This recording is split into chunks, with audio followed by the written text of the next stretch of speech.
All right, so I'll call this duly called meeting of the school board together at this time as advertised.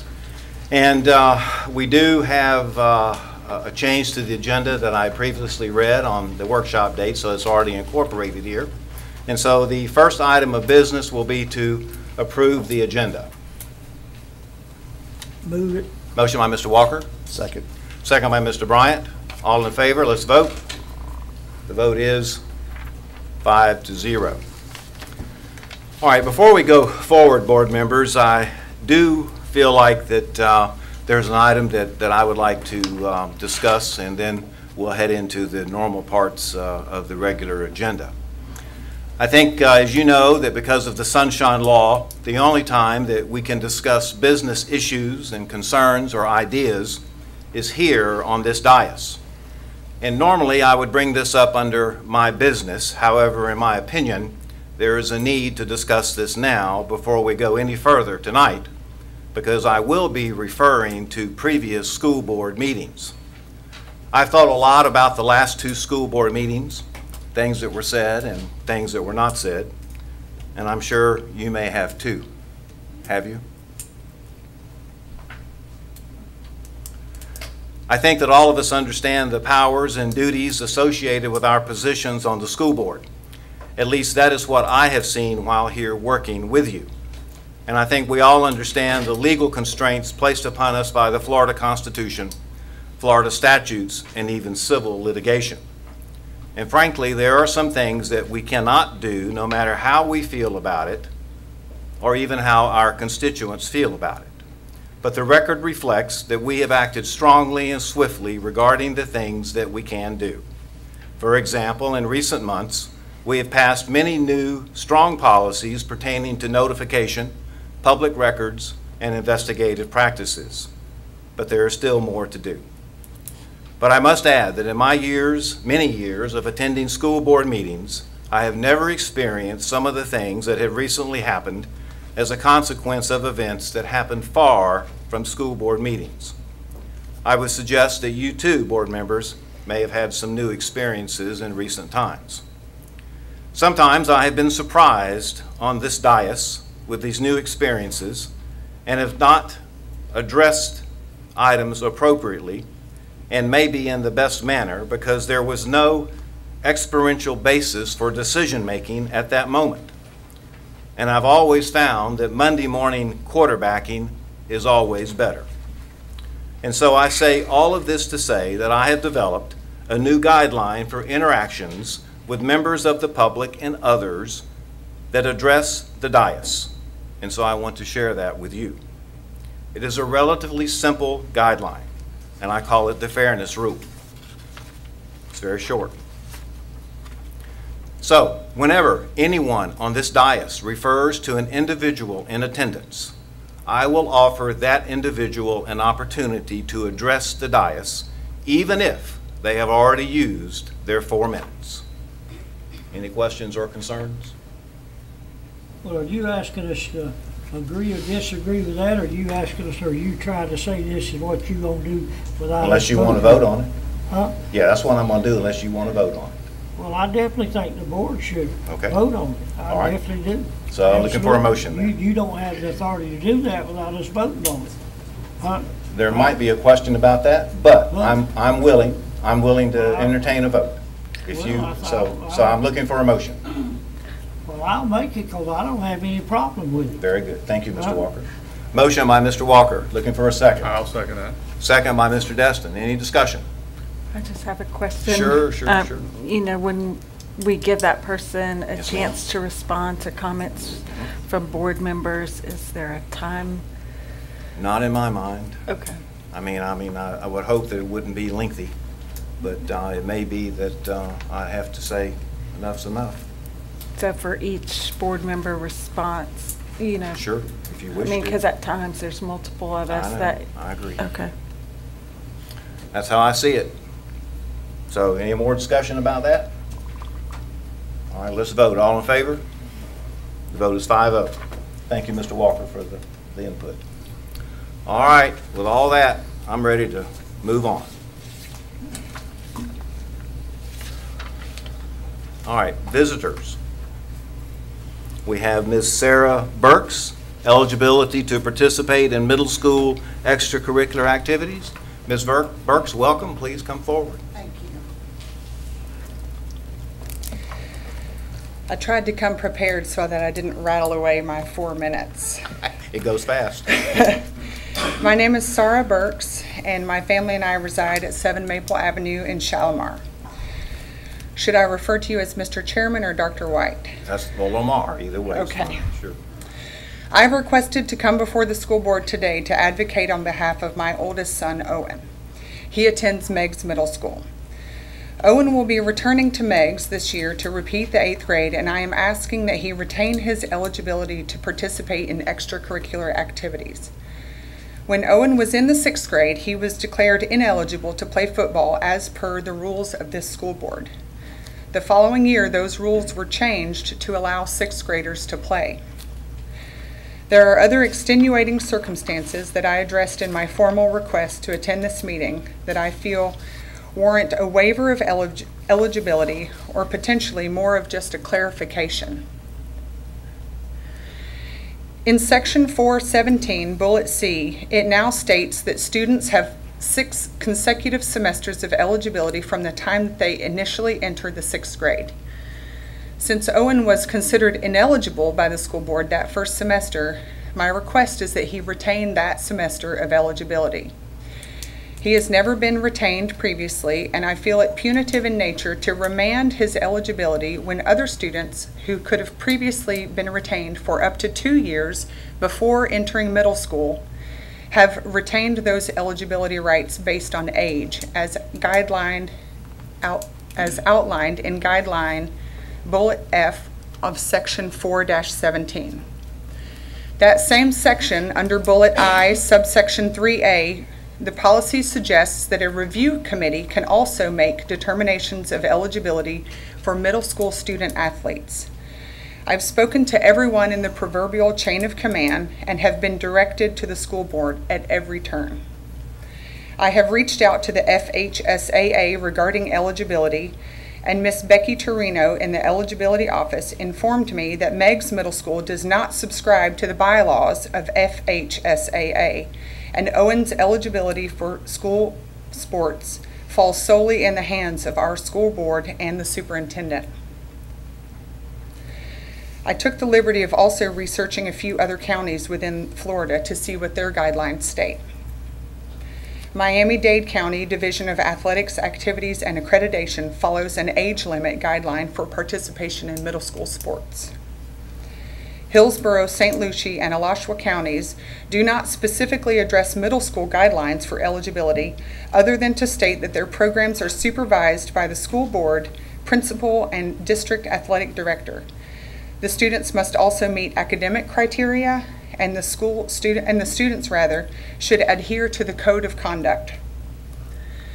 All of this has led me here to make a plea on behalf of my son. I believe that a program of interscholastic athletics for students is an integral part of their total school experience. It also benefits the community. These programs foster the growth of school loyalty within the student body as a whole and stimulate community interest in athletics.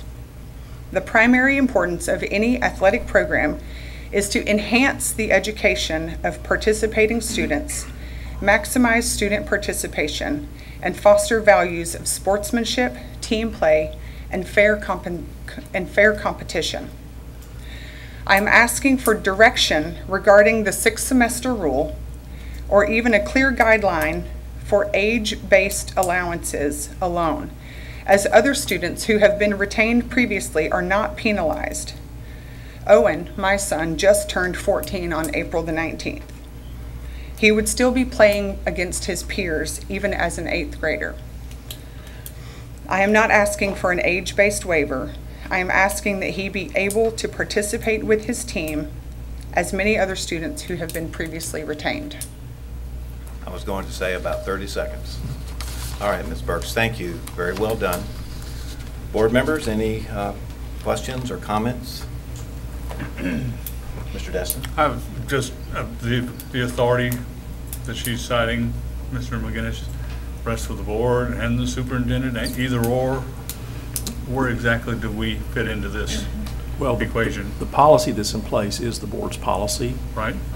There is a committee called for there that does give some guidance and advice to issues of middle school athletics. I think that the one issue that's out there is really whether that committee has the right to override or waive a board policy. There's not a provision in the policy about a waiver. And I believe it would have to come back to the board to establish that kind of authority, or even you would need to look at the policy and determine how to deal with it versus just waiving part of the rule. But Mr. McGinnis, we've actually had this come up before, and we've been very consistent. We have never granted this type of waiver, and we have had this before. If you go back and review the past board minutes, and my contention is one thing: is we have the policy, we have the people that's implementing the policy that we pass, and now I think Mr. Johnson? The gentleman that's in charge of that. John Nick- Humphrey, Andy. Nick, it falls on you, but what's the gentleman, the other gentleman? Mr. Humphrey. Brian? Yeah, Mr. Humphrey. And I personally, this has happened several times before, ladies and gentlemen, and I've always supported it because this board passed the policy originally, and we have to support the staff, and unless the staff comes back to this board and Ms. Jackson and asks us to change the policy, is Mr. Bryan here tonight? Yes. Mr. Humphries, Brian? Yeah. Well, unless he's planning to recommend different from what I think you and the principal has discussed this, I mean, I personally, in no way that I could ever recommend that we allow an individual, because we never have before. And I mean, if we set a precedent, then where does it stop? And I'm gonna ask you, or would you like to recommend this board that we make an exception for this policy? That's not what our intentions were. What our intentions are with our middle school athletics, as far as our middle school principals, is they're just upholding the policy that's in place. And so her question was, is if there was any way to get around and circumvent the policy. And see, we're back, ladies and gentlemen, and the state passed a law for the high schools. It was called the red shirt law. I don't know if all of y'all are familiar with that, y'all. And this is what you're getting into, only we're just dropping it down to the middle school. And the reason the state does not have no authority whatsoever is really and truly very few districts actually have middle school sports like we have it. And we one of the few places, and I'll be honest with you, is I tried to get us to not ever go into them because of the money, and I was outvoted. But now, what I'm saying is we've dealt with this from the high school down, and I'm very sympathetic with you, but if we make this exception, I mean, Mary Beth and her staff didn't pass the policy. This school board passed it. Right. And until they come back and tell us that they'd like to change it, I don't see how in the world we can't support the staff in it, because, hey, it wasn't, most of you wasn't here, but I was. I was in a different place. Yeah, and I mean, I'm gonna hush, but I'm just saying that that's what we have to make sure that we understand. I was a when we recipient. vote here tonight is I think that as much as I'd like to help the lady, I just think we just shouldn't do it. But now, I may be the only one who feels that way. Well, the only comment I have is if our school board policies can only be changed at the request of the staff, it appears to me the tail is wagging the dog. It's supposed to flow some in the other direction too. If we have a committee that could make a recommendation to us, I don't have any problem with that. But I think if I understand correctly, based on a conversation with Mr. Humphrey and Mr. Johnson after the workshop, is the school district did have a policy where sixth graders were not eligible to play football in the year that Ms. Burke's son was a sixth grader. Since that year, sixth graders are now eligible to play. So really the real issue is, was Ms. Burke's student treated any differently than any of his peers? No. None of his predecessors or none of his peers. And he wasn't ineligible for all extracurricular activities in his sixth grade year.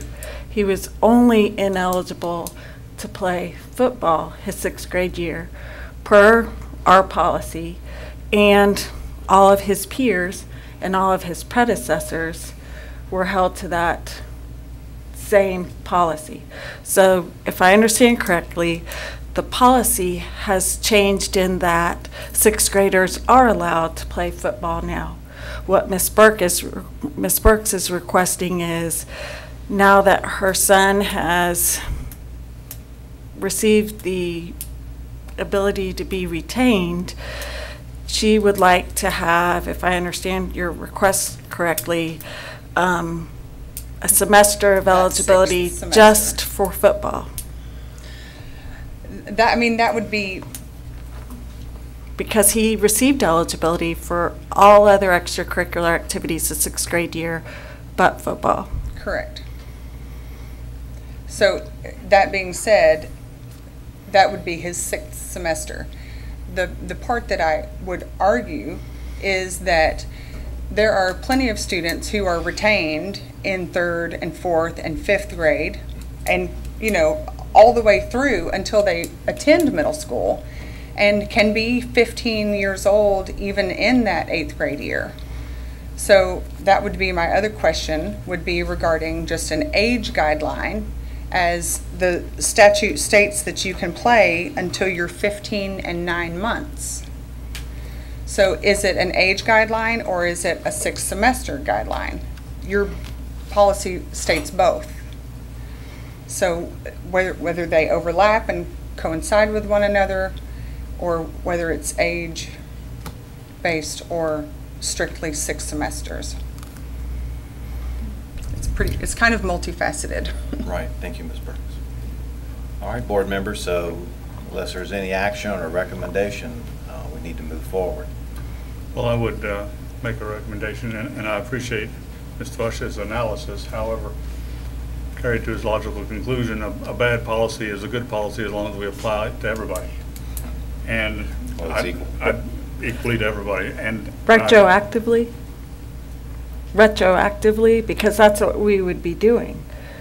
So if we ever change policy that, previously, prohibited a student from anything in particular, or a staff member or whatever, and we change that policy, would we retroactively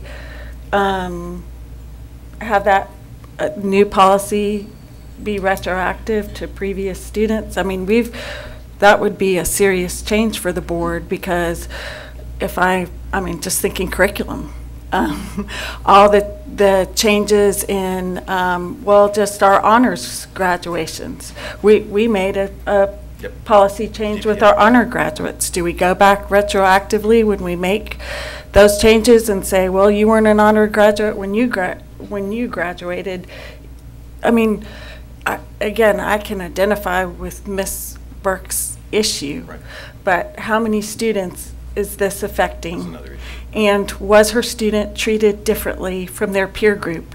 And if we are going to set a precedent of retroactively affecting students based on future policy changes, I have some serious concerns with Well, I that. think the issue is just football, and as she pointed out, there are two standards. One is age, and the other is something different.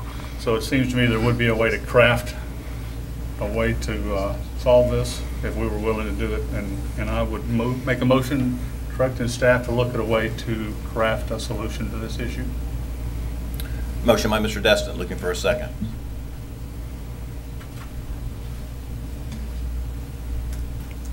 Seeing no second, motion dies for lack of second.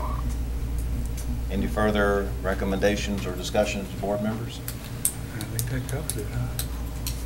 All right, thank you, Ms. Burke.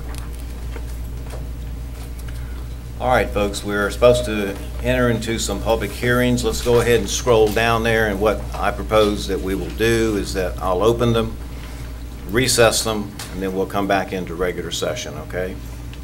So you're going to slide. Of course, my computer's frozen now. It's great. How about you other folks? You all working okay? Yes. Mine's working. Yeah, okay. Well, I think I brought a printed copy just in case.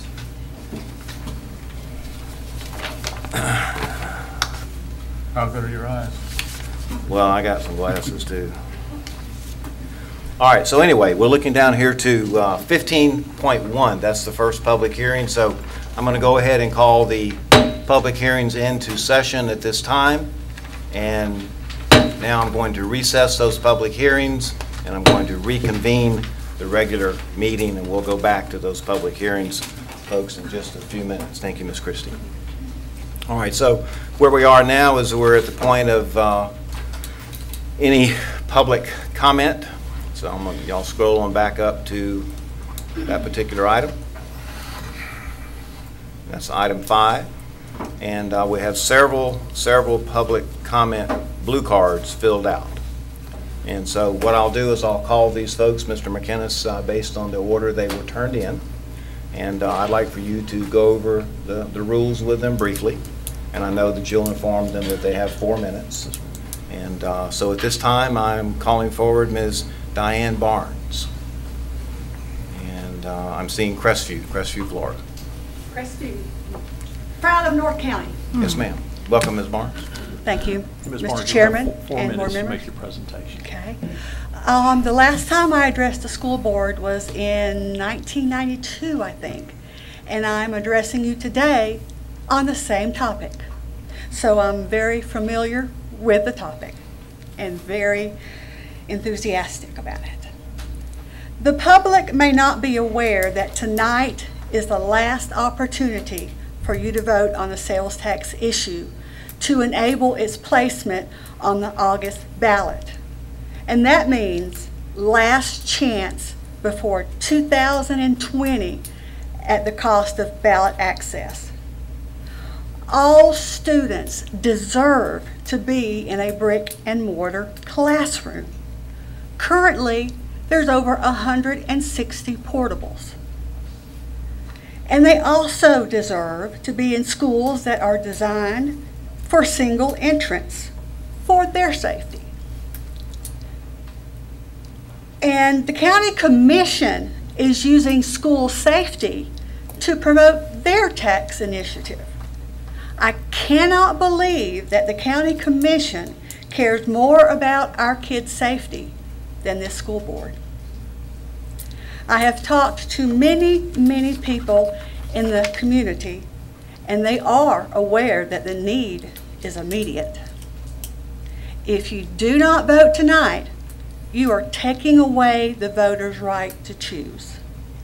The next time it can be placed on the ballot will be 2020, which means money will be wasted to maintain old portables and to repair the many HVAC systems that need replacement now. This makes no financial sense whatsoever. 2 more years before it can even be considered again, which means more portables and more kids at risk. I was the North County representative of the Growth Committee along with Miss Kathy Yates. We got the sales tax passed then, so I know of what I speak. Put it on the ballot.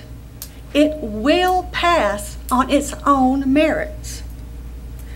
And I think there was a poll that was already conducted that showed great support for this tax initiative.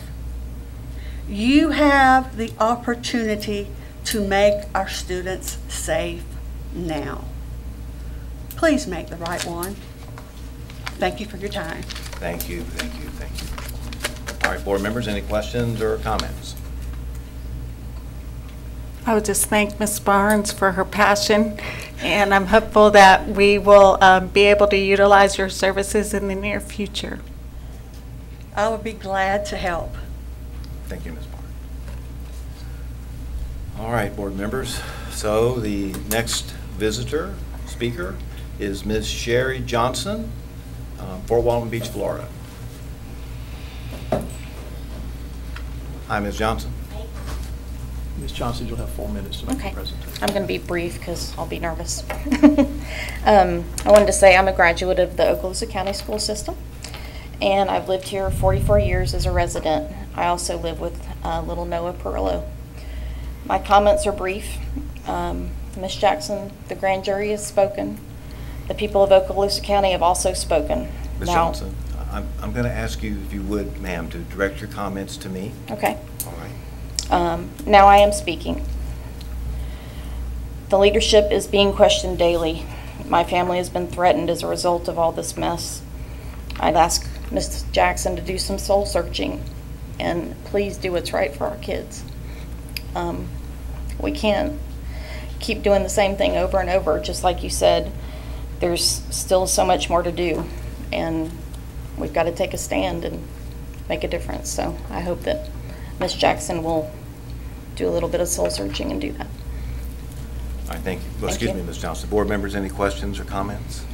All right, thank you, ma'am. Thank you. All right, I believe it's Mr. Scott, is it Baxley?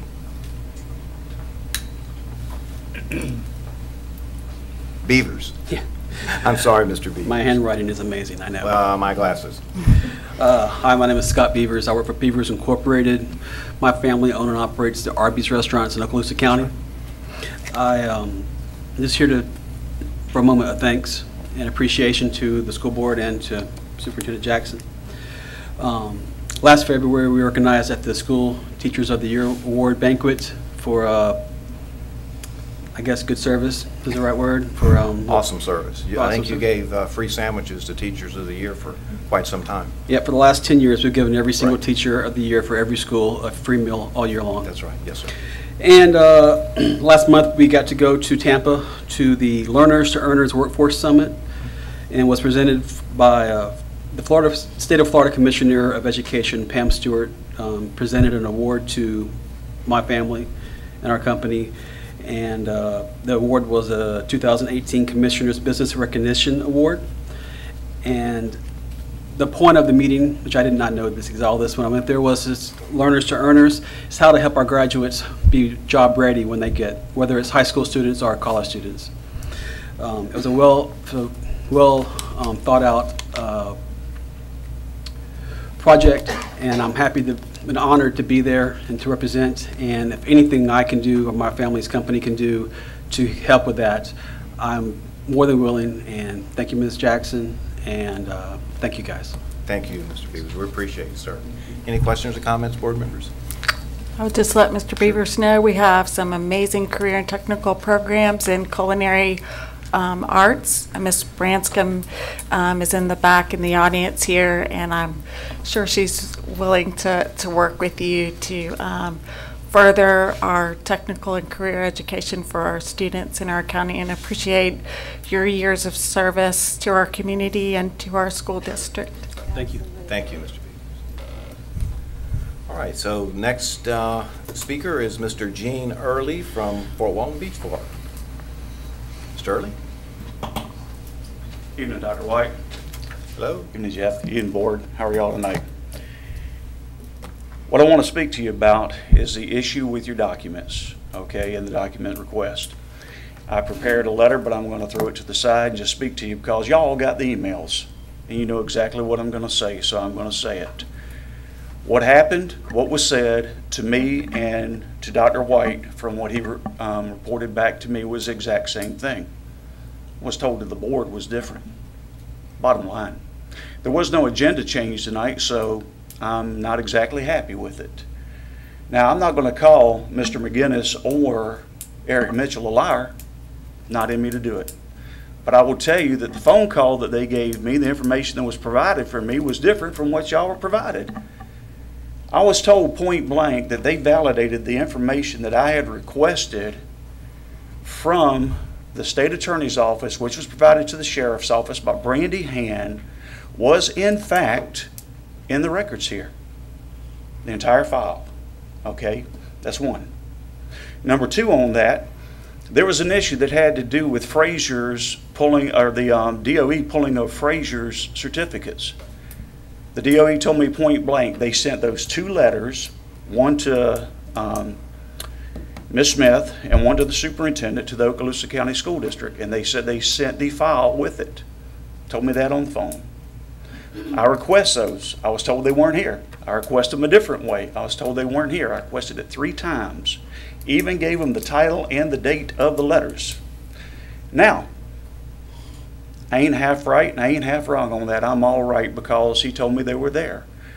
The fact that they provided me more information than apparently is on the records here doesn't matter. The ones I requested was here. Y'all have got a problem. Plain and simple. You can shoot the messenger all you daggone well want to, but the problem's still the same and the truth's still the same.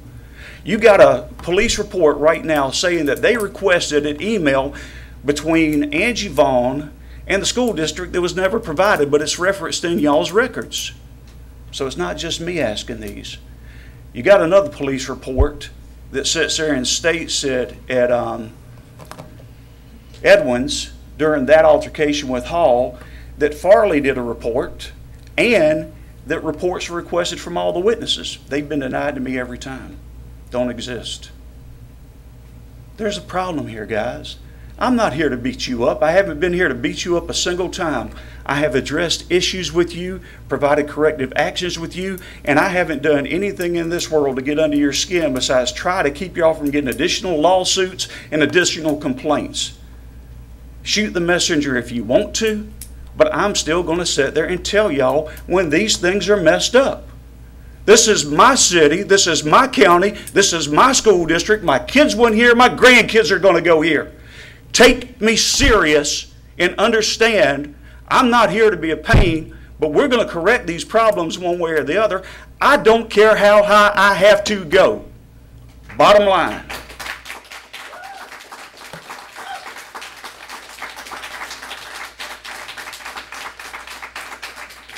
I don't like getting irritated. My integrity's been questioned, my morals have been questioned, my ethics have been questioned, and everything I provided you has been 100% accurate. On 2 things since I started back on the 6th of August, I made a mistake with. I corrected myself immediately and publicly and begged forgiveness for the individual I had sat there and said something that I had been provided wrong information on. I don't back down, I don't intimidate, and I don't run. This is a time for serious people because we've got serious problems and serious issues. Thank you very much. I know what y'all do. I appreciate you, and I tell every one of y'all that all the time. It's not one of these things where I want to be a pain to you, but daggone it, we got problems, and if we can either straighten out and get them done, or we can wallow in this stuff for as long as y'all want to wallow in it. And that's it. Thank you very much.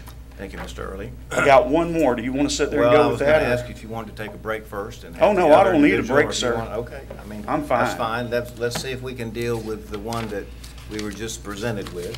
Any questions or comments from folks on the dais? Mr. Chairman, may I make Yes, a comment? And I mentioned this to Mr. Early after the last meeting. That Yes, sir. If I had misspoken, I would go back and look at the tape. And my only goal in giving you a report last time was to present an accurate picture. I certainly was not trying to say that I was verbatim describing the phone conference we had.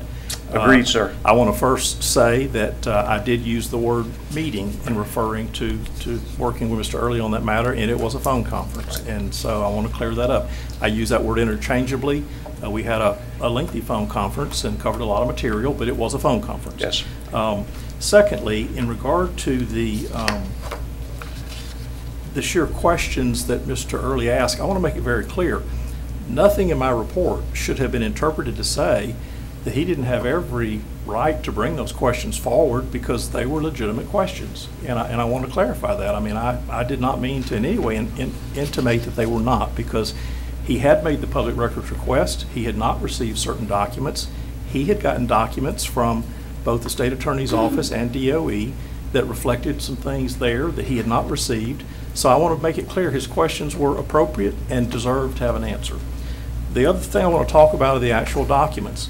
In regard to the employee file that involved the FDUE professional practices report, we did go through the documents that FDUE provided to Right. Mr. Early. We went through the file the district has.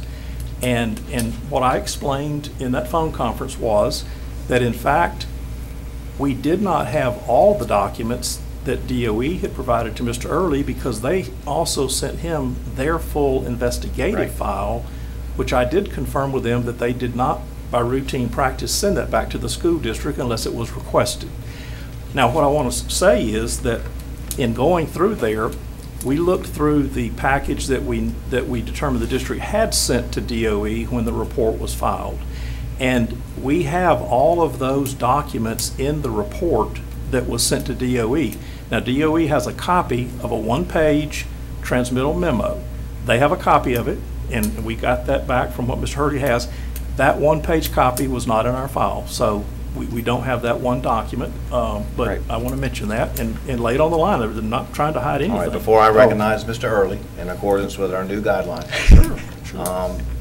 is there anything else that you would like to share? Yes, I'd like to Yes, finish sir. some All right. clarification. Okay.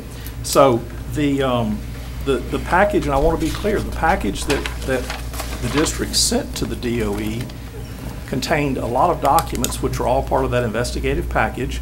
Among them were some screenshots from the district's AS400 computer system, and those are still on the AS400 system, so we still have those documents. We have the other documents there. There were 2 letters out of several that were sent to that employee. They're on board docs, the board docs system. Pull those are still there.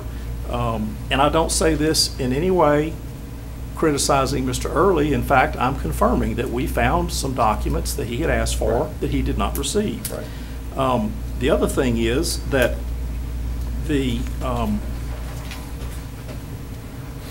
records that the district did receive from DOE included two things. One was they sent a duplicate letter at the beginning of the process, a duplicate letter, one to Ms. Smith and one to the superintendent, simply acknowledging that they had received the report. We have a copy of the letter to Ms. Smith in the file. Do not have, at the current time, a copy of the one to the superintendent, but we've seen them from DOE, and they were the same letters. They simply provided one to each of them, addressed to each of them. So we do have a letter in the file. The file also contains the final order package that came from DOE to both Ms. Smith and to the superintendent, and that final order package is still there. I think probably that it's some of those documents that Mr. Early might not have received that we did locate, and that certainly we've offered to provide them and can provide them for him.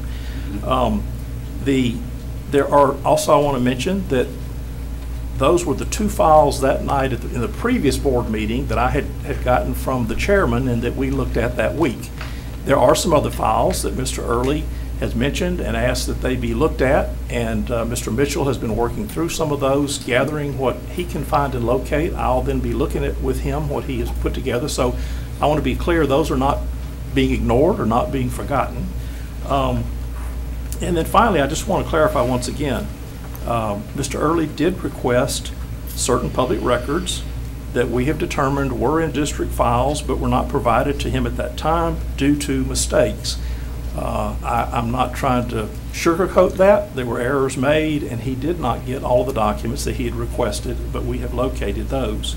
And once again, he had every right to question the matter because he had made a request and had not received the documents. So that's my effort, Mr. Chairman, to offer clarification to those issues. I'm certainly happy if I have misspoken here to have Mr. Early correct that, because my goal is simply to deliver a professional report back to you in response to his question. All right, Mr. Early.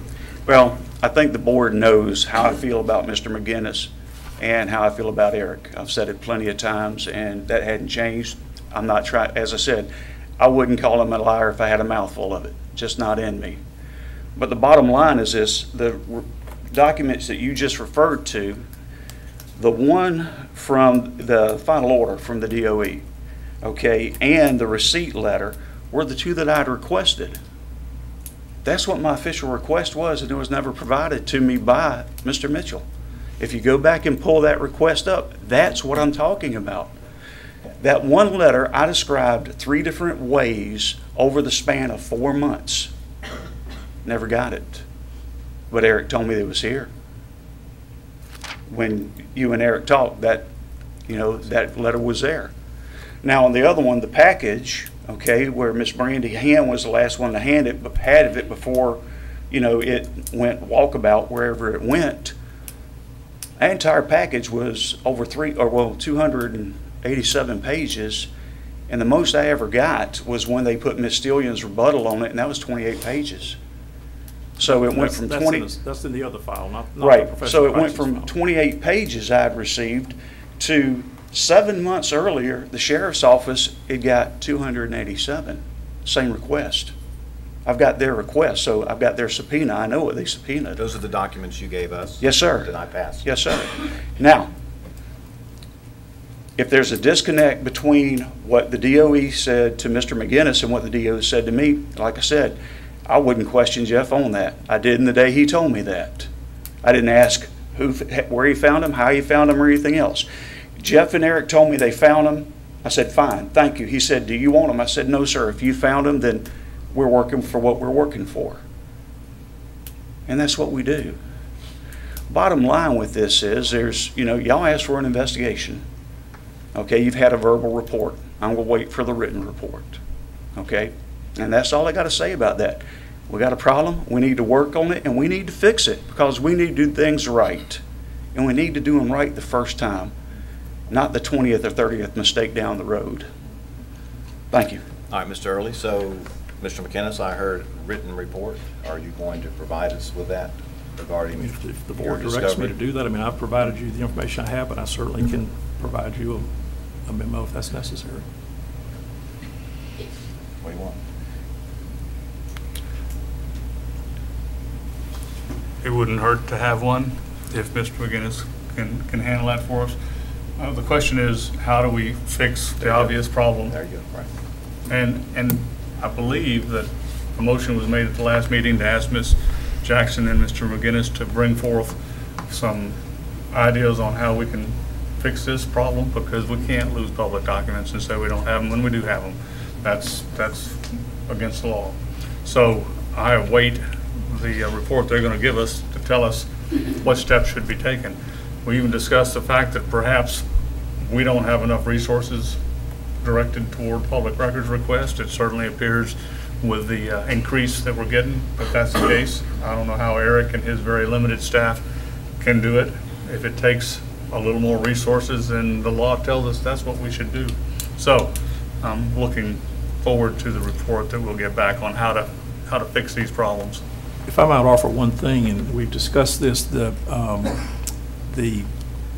MIS department is working currently on a procurement of a new software system that will track public records requests. And I can tell you, I really believe that if the system had been in place, that the issue that happened with the larger file, I'll say, it would, I believe, would have been caught by this system, and I'll tell you why. The records that Mr. Early did not receive, it's not because they never came out of the Human Resources Department. In fact, they did. Those records were gathered in Human Resources and forwarded on to MIS. But when they got there, they had to be redacted, and they were sent to another office for that redaction. Now, if this new software system had been in place, it would have been tracking the receipt from the department out in the field by MIS of those records. Received by MIS. Received, right. and then they would have been better tracked and followed. Okay. And so, like I say, it clearly was, Mr. Early didn't get the records. They were clearly here. It was a mistake. I didn't determine anybody had intentionally done that, but Mr. Early was right. He did not get them. But I do know that the new software tracking system that will handle public records requests, it will certainly help us cure that problem. The other issue that we've seen here is, and the HR department itself is working on this now and has already made several changes. These files are there sometimes are multiple files in an employee personnel file. If there have been investigations of matters, there's a file for those, there's a file for medical related matters, other files. Right. One thing they're doing is working to pull those together and get those better organized.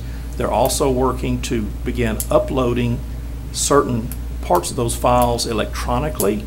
That way the records are there. I mean, they're uploaded electronically and they can easily then just be downloaded and copied when they're needed. If we have files, several files, and you make a request and someone pulls 2 of them and doesn't pull 3 of them, then Right. you're going to have an error made. Right. So anyhow, I just mentioned Mr. Destin. That's certainly not a complete report about what's being done, but in this situation, those 2 improvements certainly could have helped avoid some of these problems. And see, had you not said that about the records were sent to MIS, I wouldn't have understood that. I would have thought that they were never sent. Well, So I mean, I think a written report would be helpful. in fairness to everybody involved, I did not want to leave that unsaid Right, because that's I understand. factually what happened. Right, so then I'm expecting a written report Sure. about what you found, okay? All right, any other questions or comments, board members? Okay, I really All right. thank y'all for your patience on that one. All And thank you, Mr. McGinnis, for your help and support. now this one says, is it investigations? Yes, sir. Mr. Early, and complaints? Yes, Okay, sir. All right, Okay. Right now, y'all have discovered numerous investigations that were created through the HR department that sat. Just as easily to say as any other thing, they sat. Okay? You've got a 68-page report from the sheriff's office. You've got the sheriff's office report on the Hall incident that I sent you as well. These are partials, but they give you a picture of issues within the school district that have not been corrected. Look at, it's over 24 felonies and misdemeanors listed within those reports. 24. There's 2 instances where individuals were allowed to retire instead of facing charges for what they had done. One of those, apparently, by the way it is written, and I'm waiting to get the report, was a sexual battery. That's what it sounds like for what it said. All right, now we got some issues here, y'all. You got a stack, and it's stacking up. Y'all made a vote to send this stuff to the professional practices and the Florida Commission on Ethics. But that was before you got all of this. I mean, bottom line, y'all got some problems here. Now, granted, I will say it again, like I've said every time, 98% of everybody I know in this school district is 100%. I got no doubt about it. I got family, I got friends, I've got relatives, I've got neighbors that work in this school district, and I love them all. Problem with it is, one bad apple can make it bad for everybody. And people start talking bad about them, just like with the deputy issue. One deputy can make them all look bad. Ain't the truth, and you know it, and I know it, and nobody here has ever said it. But the bottom daggone line is you got problems. You've got people that work for you. Let me stress that. People who work for you. You sign their contracts, you pay their salary. Who are broken laws, who are broken policies, and they've been let go scot-free. Ain't been touched, ain't been reported, hasn't gone to DOE, hasn't gone to anybody. It's sat there on the daggone desk. I wrote this one up too, but I'm winging it. This is ridiculous, y'all. I've been in a lot of agencies. I've been an inspector for a lot of groups, okay? I've been the senior NCO. I've been the first sergeant. I've never seen anything like this in my entire life, where somebody can mess up and move up and get promoted and get a pay raise for messing up on sexual harassment. 5 times one of your individuals was investigated. He was fired 1 time. He was moved 4 times before it came out publicly, and y'all had to work on it. 4 moves and reassignments for the same stinking charge that was investigated and confirmed every time. And only partially written up because the police report says a whole heck of a lot more than what y'all's reports do. And oh, by the way, that report by Farley at Edwards is missing too. So I don't know what Farley said about it. I do know what others said. I do know what the police report says. Y'all taking no actions. Bottom line here, State attorney gave you a green light.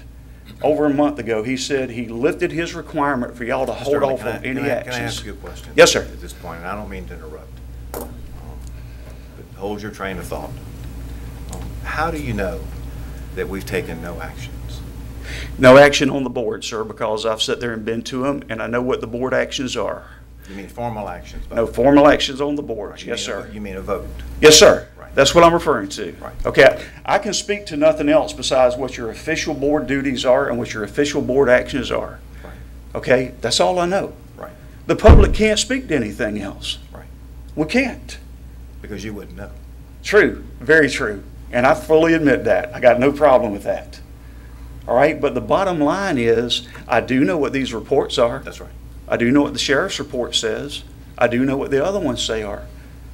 And I do know that there's been no action across this board to sit there and identify these at this stage and correct this. What I'm asking you to do is to do what you voted to do before, get these reports formalized and sent to the proper authorities. Show the public some work. Show the public some action on these issues. That's all I'm asking for. I know what the problems are.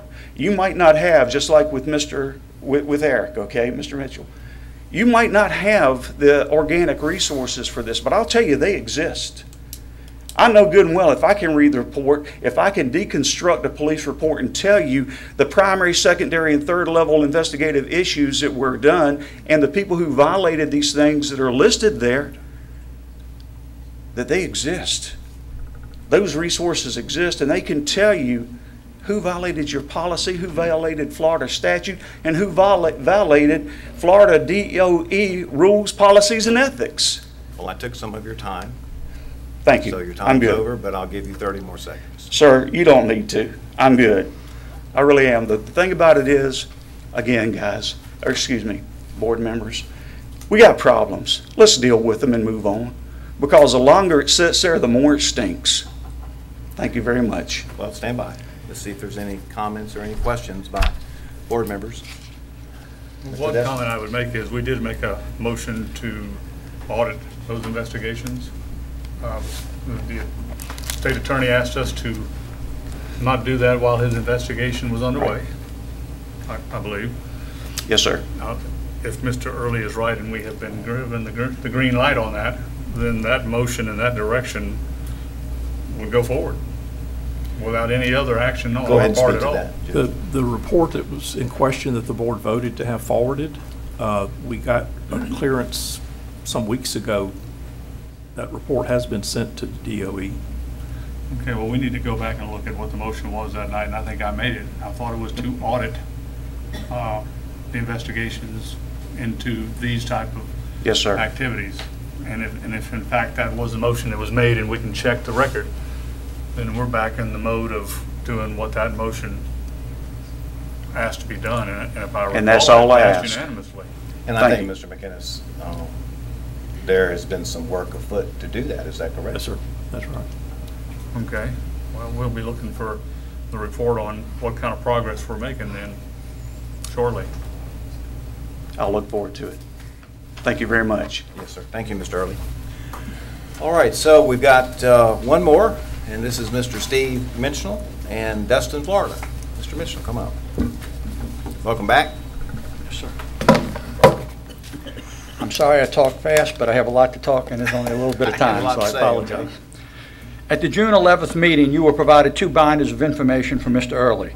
Initially, Mr. Destin called for an investigation based on possible public records request violations, but at the urging of the superintendent, Mr. McGinnis and Mr. Mitchell were tasked to investigate the contents to determine if the school district had the material that was provided and report their findings back at the June 25th meeting. Simply put, the elephant in the room was that Mr. Early had made public records requests in various ways for information and was advised that the school district did not have the material. Mr. Early made the same request to the state attorney's office and was provided the information that he should have received from the school district. The tasking was not to identify if the material was intentionally or unintentionally not provided. And more importantly, Florida Statute 119 does not speak to intentional or unintentional. The tasking was to investigate if the material provided by Mr. Early was in fact in the possession of the school district, and if it was, to determine why it was not provided. On June 25th, the staff you all tasked to confirm if an infraction had taken place reported that yes, an infraction did take place, and based on the fact that the school district had the material and did not provide it in accordance with Florida statutes. Sadly, you allow the staff to flip the narrative with a lame excuse of a manpower issue as the cause for unintentionally breaking the law. And, most importantly, no legal or statutory corrective action to remedy the confirmed violation took place by you. I'll repeat, no legal statutory corrective action to remedy a confirmed violation took place by you. The lack of corrective actions being taken has placed you all in a very precarious situation. Why? Since the onset of the school district scandals, the board on numerous occasions has been able, and rightly so, let me repeat, rightly so, to say you had no idea. An example would be the fact that 5 confirming investigations took place without your knowledge, and based on not having that knowledge, you approved employees' actions that had you known, you certainly would not have approved. What's different now? Unlike the past where you did not know, y'all have a confirming report that a violation of Florida statutes did take place, and so y'all cannot use that excuse, we didn't know, if in fact your actions are examined. You need to consider the fact that you had first-hand, real-time knowledge of a violation and failed to take corrective actions. You should also consider the fact that you cannot use the excuse that the state attorney asked you not to act on this information. With that said, the questions now have to be asking yourself is, what position does this put you in? Since I have a few minutes left, I want to talk about a couple of other things. The last meeting, the superintendent was deflecting the issues and described how the public request had increased dramatically. That statement was an insult to all of us at the meeting. Why? Plain and simple. The volume of public records requests increased based on one thing and one thing only, ladies and gentlemen. That's the school scandals, period. Before the scandals, you didn't have this level of public records. And finally, we all know the results of the second grand jury. And although no indictments were presented for the second time, the men and women of the grand jury, made up of ordinary citizens of Okaloosa County, issued scathing and frankly embarrassing statements about the superintendent. For them to say that the Superintendent Jackson's behavior, lack of leadership, and failure to fulfill her obligations, and superintendent and they are most concerned about the children in her systems begs the questions, if the grand jury is concerned, shouldn't you be as well? Board members, it's not too late to correct the mistake and act on the information provided you by Mr. McGinnis and Mr. Mitchell at last meeting. Thank you. All right, any questions or comments? I do have one question for Mr. McGinnis. Mr. McGinnis.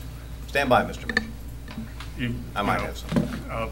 You guys verified for us that, we made some mistakes or some documents that were not provided. And we have directed y'all to come back with some solutions to see that that does not happen again, or at least fix the problem so we do not have these kind of issues. My question is, and I can address it to you, and Mr. Mitchell may have an opinion, do we have an authority or any authority to take action against our employees for making what appears to be a mistake, other than to tell them to correct the system? I mean, you can't take criminal action against your employees.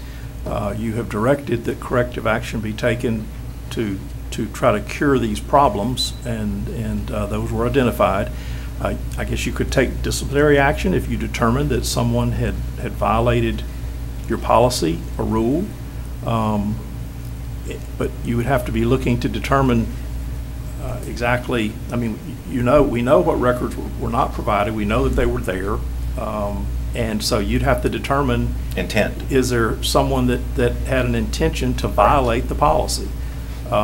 And I'm not trying to debate with Mr. Mitchell about it. I'm just saying that we've identified the mistake. We've identified what happened, and did not identify that anyone was trying to hide a public record, trying not to provide the public record. But yes, it's there, and if I guess if the superintendent looked at that and felt like an employee needed to be brought before this board for discipline, that could be done, but you'd have to determine what it's based upon. Well, in my mind, the key point there is the end statement that would be a recommendation of the superintendent for a personnel action. Is that Board- correct? The board cannot on its own reach out and discipline an employee. That's right. The only employee that actually works for us would be you, I think. That'd be me. And An so architect. that would be the point I would make. I don't know that we have legal authority to reach out and discipline folks who don't technically work for us. Well, Stand by, Mr. Mitchell. Go ahead, Mr. Rush. Just to follow up, Mr. McGinnis, I mean, the only other recourse is just cause when we approve the superintendent's recommendations for staff. We would have to have just cause not to approve her recommendations. Right, if you were not going to renew a contract or something like that, you'd have to state that. And this is an esoteric discussion for most folks. It's a fine point. But the reality is, in terms of school personnel, they fall under the direction of who, Mr. McInnes? The superintendent. Superintendent of schools. Okay. All right. So, Mr. Mitchell? okay, a couple of things. Number one, the disadvantage any speaker has, unfortunately, is we don't know what's going to be said. So All some right. of my remarks were corrected. Same problem we Okay. have. Same thing. That's number one, to that point. The problem is, at the last meeting, you all were told, we made a mistake, but it wasn't intentional. Well, if you go out here and you run that stop sign and a sheriff's deputy stops you and you say, it wasn't intentional, we'll say, okay, that's great, sign here. Okay, the law does not say intentional or unintentional. The bottom line is, if anybody from the public walks into the state attorney's office and files a walk-in complaint, someone broke the law. It's not debatable. Mr. McGinnis said that. I know, of course, it's not intentional. And if Mr. McGinnis had said it's intentional, that would have been astronomical. We don't expect that. All I'm saying is there's a lot of information presented tonight that wasn't presented the other night. To everyone's point, no, it's not your job to do that. But what was insulting to the audience was the fact that, yes, we made a mistake, but it wasn't intentional, but there was no remedy. You all presented the remedy. The superintendent nor Mr. McGinnis gave the remedy. You gave him an out when you said, do you need more manpower? That's a lame excuse, but they never came up with a remedy, and that was my issue. Okay, it was their responsibility. Yes, they acknowledged they had made the mistake. I made the mistake, but I'm not telling you how I'm going to correct it.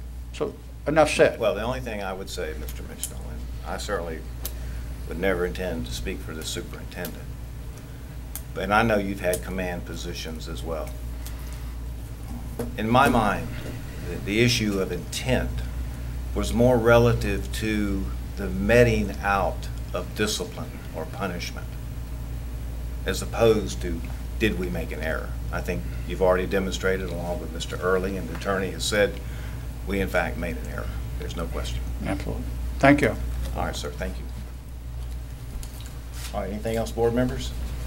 Well, just one quick Yes, thing sir. on Sure, the Mr. corrective action. I mean, I think you have already said that we're Right. looking at a new computer program that will help us on this. Is that, would that? Yes, sir, that's right. And also, I would say, as I said earlier, when the issue was discovered that the records were there, we made immediate offer, as Mr. Early confirmed, to immediately provide those records if they were still needed by him. And so that would have been further corrective action in regard to the public records law, is getting those records out as quickly as we discovered that they were there and had not been provided.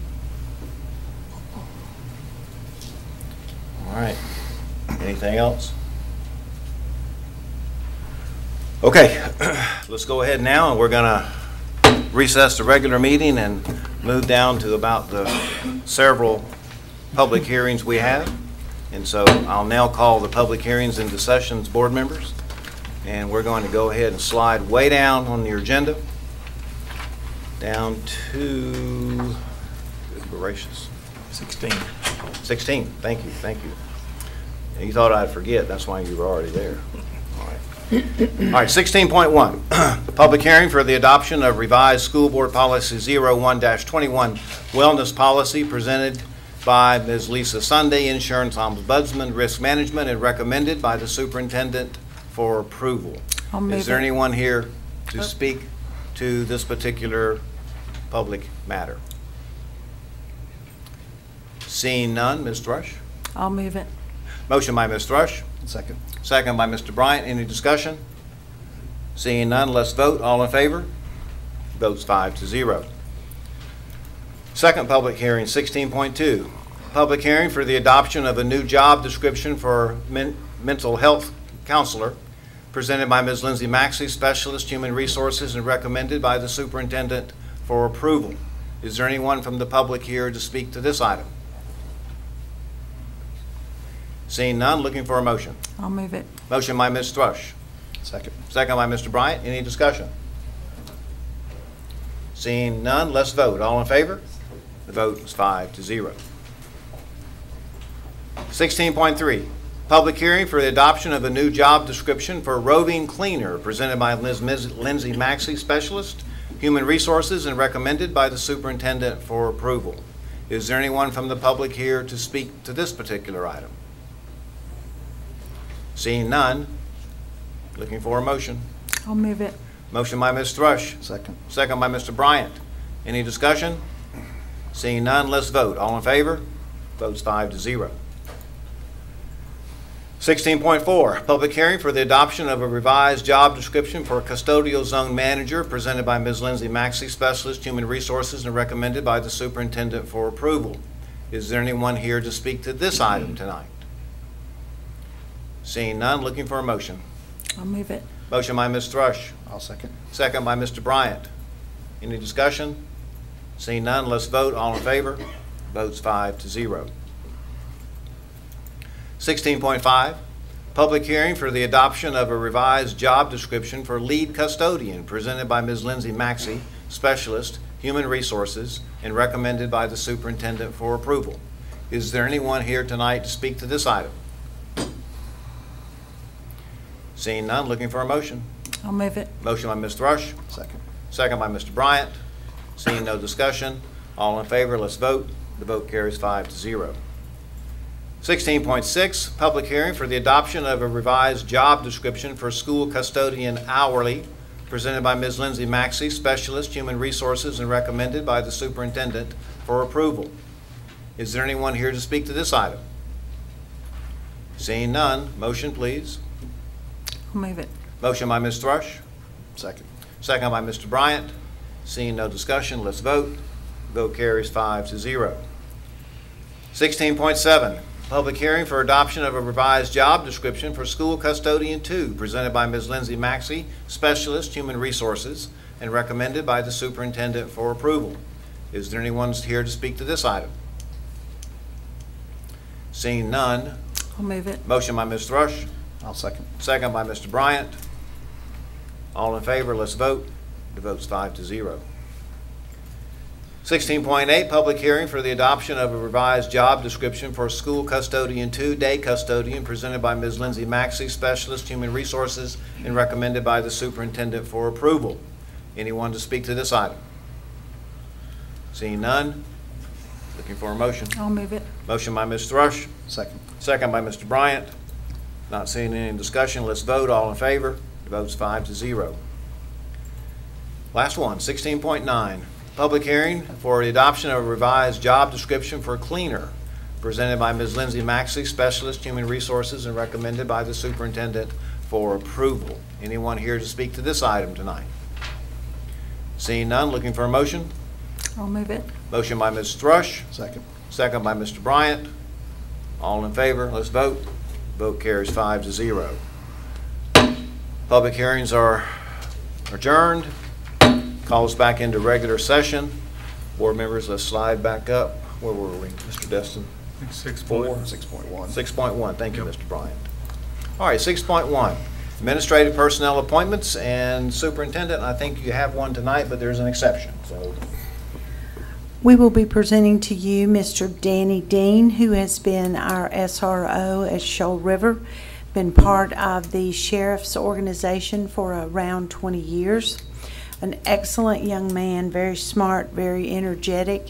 Unfortunately, he is in Minnesota tonight. So if you would like to go ahead and vote tonight, or you can wait until a later board meeting, he would like to be here to... And he might like to be appointed. So we're looking for a motion. Move it. Motion by Mr. Walker. Second. Second by Mr. Bryant.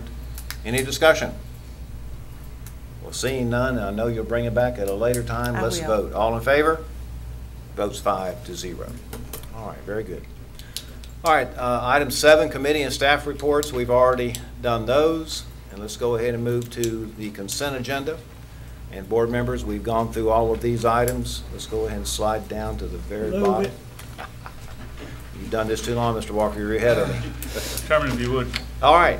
pull All right, Mr. Dessler. 9.35 for a very brief discussion. 9.35. 8.35. 8.35. I'm sorry, 8.35, you're right. Okay. All right, so we'll pull 8.35 and move that to discussion. So with that, I'm looking for a motion on the consent agenda. Move it. Motion by Mr. Walker, Second. second by Mr. Bryant. Any further discussion on consent? I was just Yes, going to ma'am. mention, I know we sang Ms. Frazier's praises at the workshop. She's here this evening. She wasn't at the workshop on Thursday. She's the director of the Emerald Coast Science Center, and just wanted to recognize you publicly, Ms. Frazier, for all your efforts to work with the school district and all that you do at the Emerald Coast Science Center for students in our community. So thank you. Thank you, Ms. Frazier.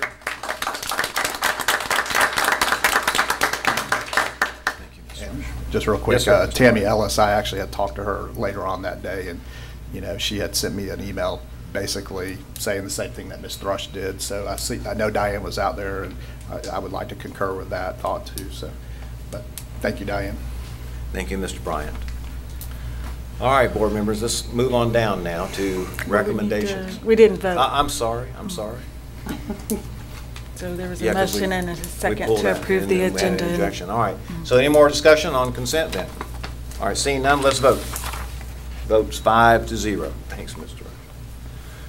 Okay, so now we're at the superintendent's human resources recommendations. 8.35 We was gotta- pulled for discussion. Yes, sir, I Yes. think discussion's is item 10, It's beyond. Okay, all right. but we can do it now. No, you go stick with the agenda. We don't want to get in trouble. Might get a complaint. Okay. All right. Superintendent's human resources recommendations. All right, 9.1 is deferred retirement option program presented by Mr. Chambers, and of course, this is for information. All right, 9.2, cleared certification requirements and issuance of contracts for the 2018-2019 school year by Ms. Peak. This is a action item. Move it. Motion by Mr. Walker. I'll second. Second by Ms. Thrush. Any discussion? Seeing none, let's vote. Votes 5-0. All right, 9.3, request to double fill the position of teacher at Plu Elementary School, presented by Mr. Marcus Chambers, Assistant Superintendent Curriculum and Instruction, and recommended by the superintendent for approval. Move it. Motion by Mr. Walker. I'll second. Second by Ms. Thrush. Any discussion?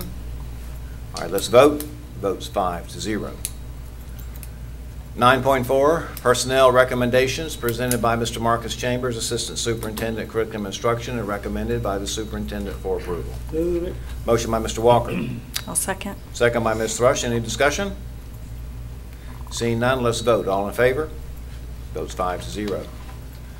9.5, employment separations presented by Mr. Marcus Chambers, Assistant Superintendent for Curriculum and Instruction, and recommended by the superintendent. Move it. Motion by Mr. Walker. Second. Second by Ms. Thrush. Any discussion? Seeing none, let's vote. All in favor? Votes 5-0.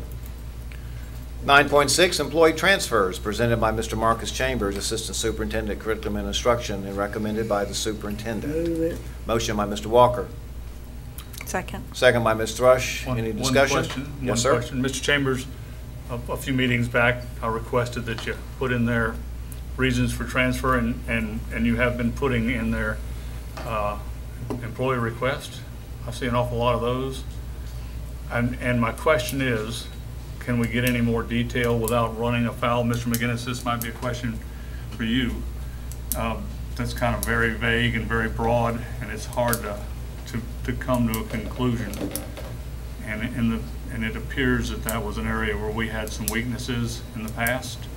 Can we ask for any more details without running afoul of employee issues and causing people to have a problem? I think you certainly can determine, and in my understanding, we're checking this list every meeting now to be sure that none of that's based upon disciplinary matters. Beyond that, these are just personal requests of employees for a variety of reasons. I think the really important thing for the board is to know, that that's not ever tied to a discipline that you're not aware of. And Mr. Chambers, you're checking that for us as we go, huh? Absolutely. Okay. I'll leave it alone at the moment. I'm still not quite satisfied with the way we're looking at it, but that's good enough for the moment. Thanks. And Mr. Destin, when you see ESE reassignment, those people are assigned based on the number of kids that might be in a different school. Mm-hmm. So sometimes they do have to move around to different places. So when you see that, that means we didn't have enough children at this school for that, and we moved them to somewhere other place. Thanks. All right, then. Christie, did we vote on that one? We did? We need a vote. All right. So any more discussion on this? All right, so I need a motion. Move it. Motion by Mr. Walker, Second. second by Mr. Rush. All right, let's, seeing no more discussion, let's vote. All in favor? Votes 5-0. All right, thank you. All right, 9.7, reinstatement reimbursement of sick leave due to line of duty illness, injury, medical examination, presented by Mr. Marcus Chambers, Assistant Superintendent, Curriculum and Instruction, and recommended by the Superintendent for approval. Motion by Mr. Walker. Second. Second by Ms. Thrush. Any discussion? Seeing none, let's vote. All in favor? Votes 5-0. 9.8, leave without pay, presented by Mr. Marcus Chambers, Assistant Superintendent, Curriculum and Instruction, and recommended by the Superintendent for approval. Motion by Mr. Walker. Second. Second by Ms. Thrush. Seeing no discussion, let's vote. All in favor? Votes 5-0. Employee suspension, presented by Mr. Marcus Chambers, Assistant Superintendent, Curriculum and Instruction, and recommended by the Superintendent for approval. Mr. Motion Chairman, by Mr. Walker. Yes, sir. if I might, there's a word spelling correction that needs to be in that letter in action. That there's a word in there now that says pending deposition of a court case. That word should be disposition of the court case. All right. We can note that for the record. All right, thank you. Thank you for the correction. I'll second it with the correction. All right, second by Ms. Thrush. Any discussion? All right, let's vote. All in favor? Votes 5-0. All right, now we go to discussion agenda, and I think that was item 8.35, Mr. It was. Destin. So let's move on back there. The only question I have, and I take it we made the adjustment that if questions on exemptions will be referred to Mr. McGinnis. Yes. Like we requested before. The other question I had in mind is when Mr. Destin, let me Pellegrino. correct that. You've told us to do that. Yes. And I need to double check the doc, but that's what, if you're voting tonight to approve it, that will be in Well, the let me read this item, okay, Mr. Destin, so that everyone knows. All right, 8.35, independent contractor service agreement between Matthew Pellegrino and the School Board of Okaloosa County for investigative services rendered during the term of the contract, presented by Mr. Marcus Chambers, Assistant Superintendent, Curriculum and Instruction, and recommended by the Superintendent for approval. And the correction, Mr. Destin, will be made to section K-E to take out references to Mr. Mitchell and to place in their references to the school board attorney. That was what we discussed at the workshop. The other thing that occurred to me is this gentleman, Mr. Pellegrino, he reports the initiation of an investigation, the conclusion of an investigation under this contract. Who does he report that to? I know the superintendent requests that he move forward. We have a new investigative tool that we reviewed again today. Mr. Pellegrino, Mr. Chambers will make assignments as to whether this needs to go to the outside investigator or to our internal investigator. When the investigation is complete, it comes directly to me for the first signature. Then it goes to different people for signatures. I think you're on the list. I'm not sure if you're on the list or not. Mr. Chambers, you might address that a little more clearly. We now have a way to track in a system that automatically flags where we are. I know where every investigation is. I know what has been completed. I know where it's going, and I know when it should be closed and completed. With our new school board policy, we were very careful to make sure that we followed that policy. So is that answering your It question? does partially. My question is the school board chairman in the loop?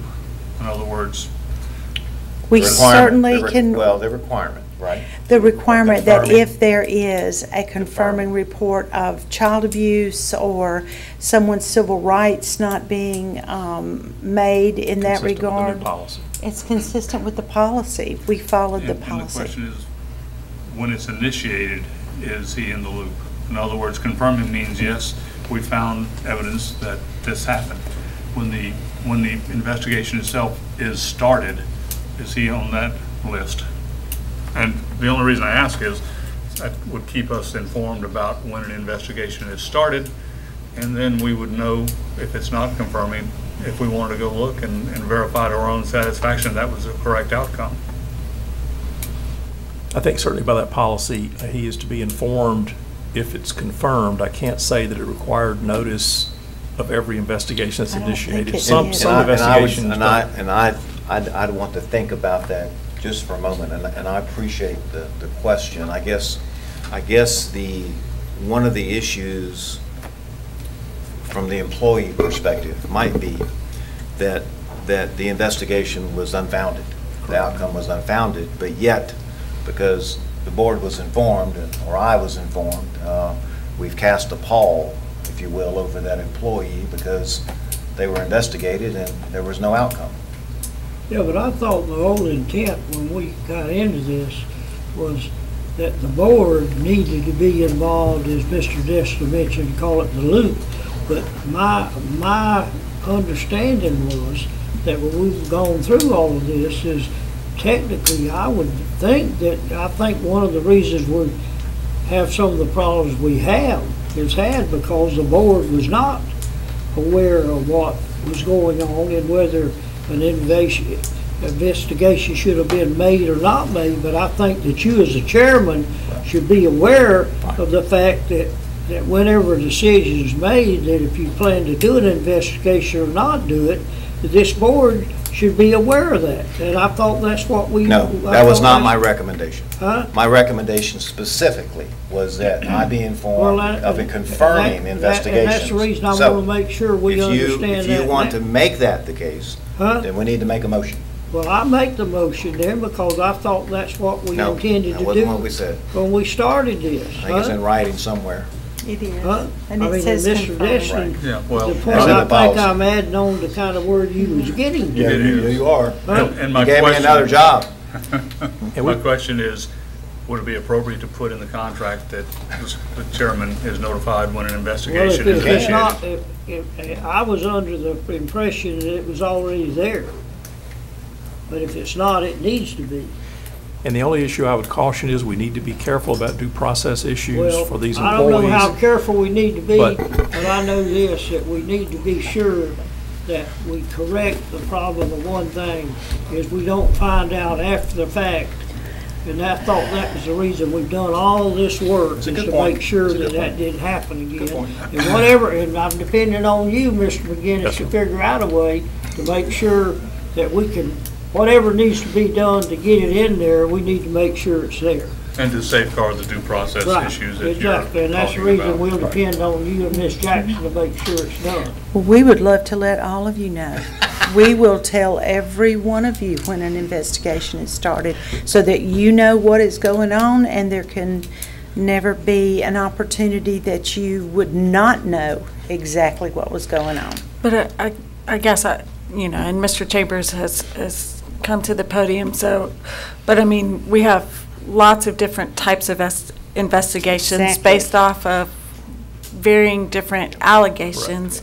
And so I guess I would want further study of how notification upon commencement of any investigation and what is really necessary, what is the board really wanting to be made aware of. And remember that under your new policy dealing with, not the equity policy, but the new policy dealing with other complaints against employees, there are two levels in that policy that you approved. One is an informal level that may involve some degree of review or informal investigation, and then that's to be trying to resolve things at the school level. Absolutely. And those are Well, I almost can't almost support daily. the contract unless I have a clear understanding of at least, because I was clearly understood that the chairman was to be involved from the beginning to the end, and I We cannot can support certainly the do contract that. until I'm assured of that being there. We will make sure you all know. Let's ask one other question. The level of investigation Mr. Pellegrino is going to be involved in, do they include the kind of informal things that you're talking about? I would not anticipate that. I mean, although the contract allowed for different type of reviews of things, under your policy, the formal investigation is triggered after an informal has either been unsuccessful or someone could start at a formal level. So I would certainly say, I would think you'd want to at least be triggering a formal investigation to notify the chairman, but that's certainly up to all of you. I think that's the general direction I would like to go in so that we know when that has been initiated. Well, let's make a motion to that effect. I will make a motion to that effect. I'll second. Motion by Mr. Destin, second by Mr. Walker. Any further discussion? Well, should we let Mr. Chambers maybe talk real quick about it? Sure, I don't Mr. know, you Chambers. want to talk? Because we might not need to, Yeah. we might be able to clarify that. So I would like to recap in terms of investigations that are occurring that are definitely of a serious nature. We've been informing you by email the last 5 to 6 months, so everyone is very aware of what is going on. In terms of the way the discussion was going at the very beginning when I stood up, just reminding you that you are the appeals group. So too much information may not be the right thing for you in the end run. So I just want to just remind you that you are the appeals group that this goes forward to. We do give you information on the front end in terms of the nature of what might be what we're investigating, but definitely don't go into every single specific because it's being investigated. Well, I may have the solution for that problem for you, Mr. Chambers. I'm going to recommend at a later date, not too far in the future, that we employ the services of a hearing officer to handle those appeals. Someone who has some judicial experience, I would hope, who might do a better job than we do. And I think we're allowed to do that, are we not, Mr. McGinnis? Yes, sir. There still may be a level, though, of involvement by the board, even with a hearing officer. Okay. And that's the due process I was mentioning earlier, is just being sure that you don't cross the line at the very beginning of an investigation with enough information that you could start making your mind up about something that you may very well have to sit and hear and appeal. And I just have a question for Mr. Chambers based on the motion. As far as in part of our formal investigative procedures, in order for you to create a formal investigation, is there any time when an employee who has a formal investigation against them, or initiated, I should say, would it not come to the board to put that employee on either paid or unpaid administrative leave?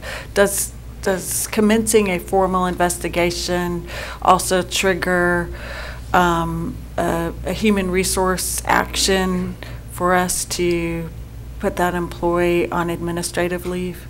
Depending on the situation. Okay. Not everyone. Because that's a way of Let's make it simple, letting Marcus. employees But know. and I'm a little hard to understand, so you bear with me. Yes, sir. But anyway, what I want to make sure that we don't have happen again is, for instance, with the incident we had at a particular school where we turned around and transferred an employee from that school to another school. In other words, when it all boiled down and all the mess we got in, the board did not know anything about it till way after the fact. Now, what I'm saying that I want included is the chairman of the school board, before HR or anybody, once they decide to make a decision to transfer a person that ends up being charged with sexual abuse or whatever the charge may be, I want to make sure this board knows it before we find out after the fact that this individual, somebody made a decision of transferring them instead of actually investigating and then getting into formal charges. Now, I don't know how difficult that's going to be. I just know one thing. We need to make sure that that's in place so it doesn't happen again. You are absolutely correct. And we're doing that right now. Yeah, and that's all I'm asking for, and I want to make sure policy. that's included in Mr. Pellegrini or whoever is doing the investigation or whoever may be doing something. I want to make sure that this school board is aware if a decision's made about transferring a particular employee that's been charged with a serious thing, that somebody that's made a decision to whatever action they take, that this board's aware of it, and that's what I want. And Mr. Walker, my understanding was this person had not been charged and requested to be moved. But we knew nothing about what was coming down the pipe. I hope Marcus, you normally can halfway understand what I'm saying, so I think... We are doing what you are requesting. We are doing it right now, and we've been doing it the last couple of months. And hey, if the other board don't understand or feel the way I do, I have no problem with that. But I want to make sure y'all understand what I think we need to make sure that I think we wanted to accomplish when we started this. Well, I think, maybe as things have been coming down, you've been giving us a good trail of where it begins and where it ends. Now, it's up to us as school board members to make that call and say, hey, explain to us what's going on. So I think you've done what you're asking them to do. You've been doing this for about 5 or 6 months now.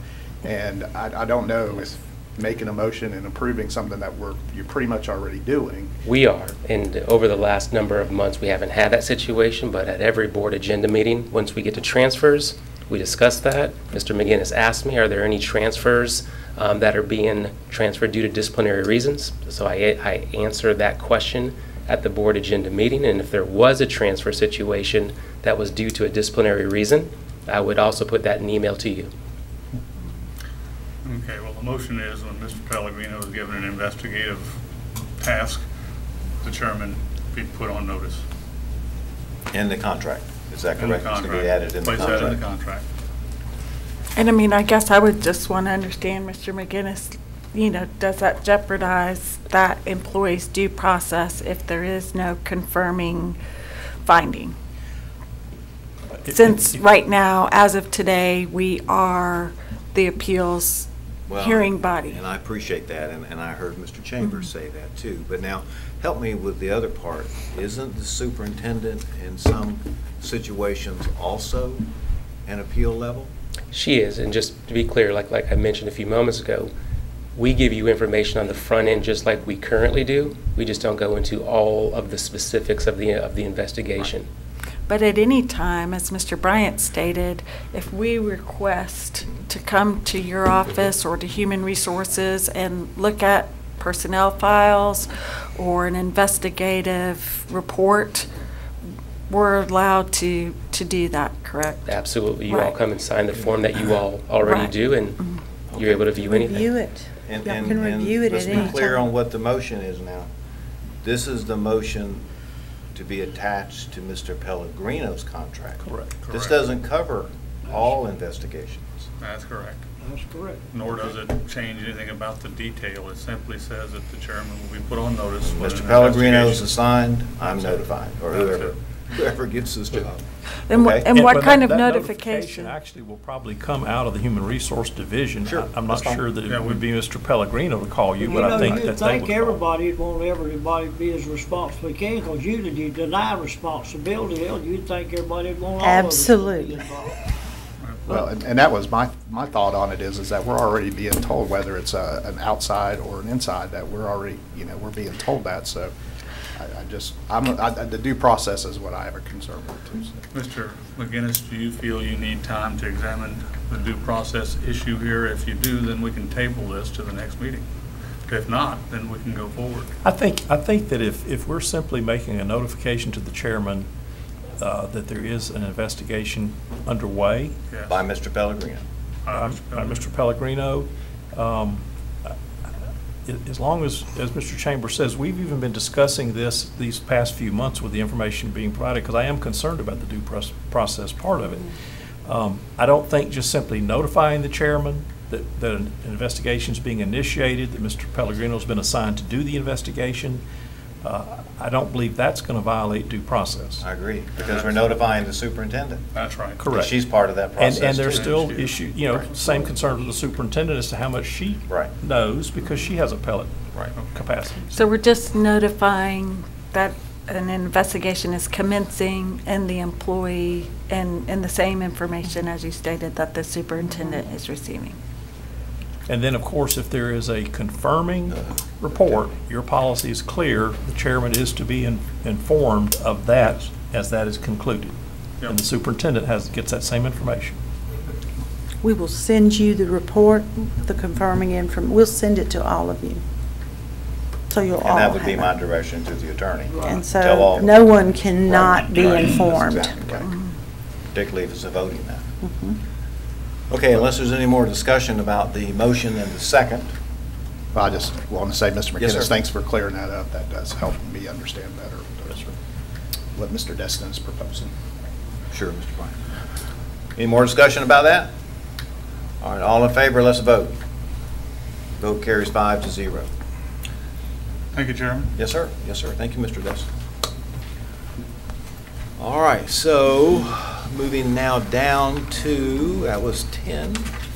All right, Mr. Walker, we're at Program Owners Representatives Business for Construction. Right, I visited Richburg today and want to let you board members know that they're making tremendous progress, and I feel like we're going to have the classrooms ready, and any of you get a chance to, I know Mr. Bryant's probably been there several times, but the principal gave me a tour today, and it's going to be amazing when we finish with what those kids are going to have and the improvement it's made. If you any of you get a chance to go up there, I think you'll be very pleased with what's taken place already, and hopefully I talked to Nick and them today, and we're going to try to make sure we get the proper equipment ordered in time to have it for school.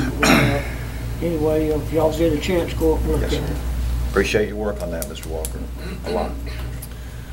All right, so moving on now to Mr. Attorney, your business, sir. Excuse me, wait, let me back up. Information technology, there's nothing. Now, please go ahead. No report tonight. No report. All right, Superintendent, your business, ma'am. I would just like to remind the public that we are an amazing school district, and we have been there, well, since I've been in here, we're at the top. And we were at the top before, but we've come from number 11 when we came in and made it all the way to number 2. I'm very proud of our district, and I think that suggests leadership among staff and among all others. It is not easy to stay at the top. It is not easy, because someone is always coming after you to try to get ahead of you. And I am extremely proud of this district. I'm proud of the way this district conducts business. And I do have a statement that I would like to read this evening. Okay. I would like to thank the state attorney and the grand jury for their hard work. Our district was investigated the first time in the matter of allegations of child abuse and failure to report child abuse, and that investigation resulted in 4 arrests. I was personally investigated in a subsequent investigation, and there was no indictment or arrest. The state attorney has said he reviewed thousands of documents, and I know he got 67,000 of my emails and text messages. He interviewed many witnesses, and as a result of his investigation and the presentation of his investigation to the grand jury, he now considers the matter closed, as do I. I acknowledge that I asked for a subpoena before I would appear before the grand jury. Folks have asked me, if you did nothing wrong, why did you request a subpoena? No credible attorney would allow their client to appear before a grand jury without a subpoena. I believe some on the board appeared before the grand jury with a subpoena. I only ask for that same consideration. It's that simple, folks. You would do the same thing. And lastly, I think it's very important, to Mr. Walker's point, and he's made this point several times, to remember that not one person has been tried and found guilty of child abuse or failure to report child abuse.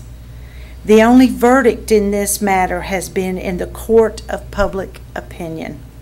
That's not a very reliable court. I'm anxious for our employees to have their day in court and have the opportunity to defend themselves.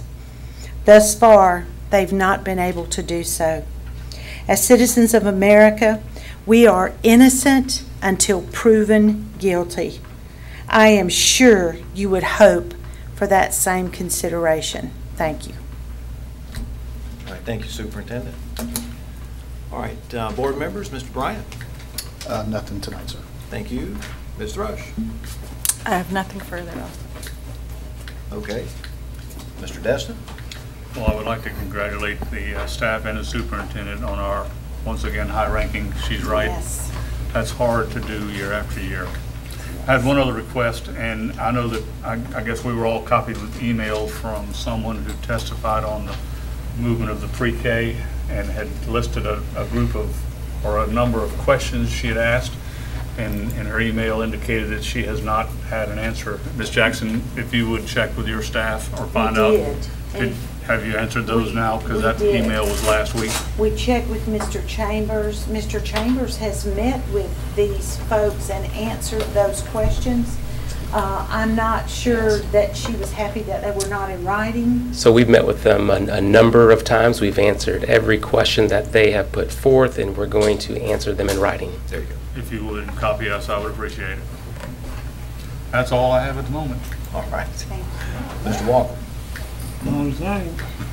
All right. How about it, staff? Y'all got anything else? Adjourned. Yep, see you later. All right, well,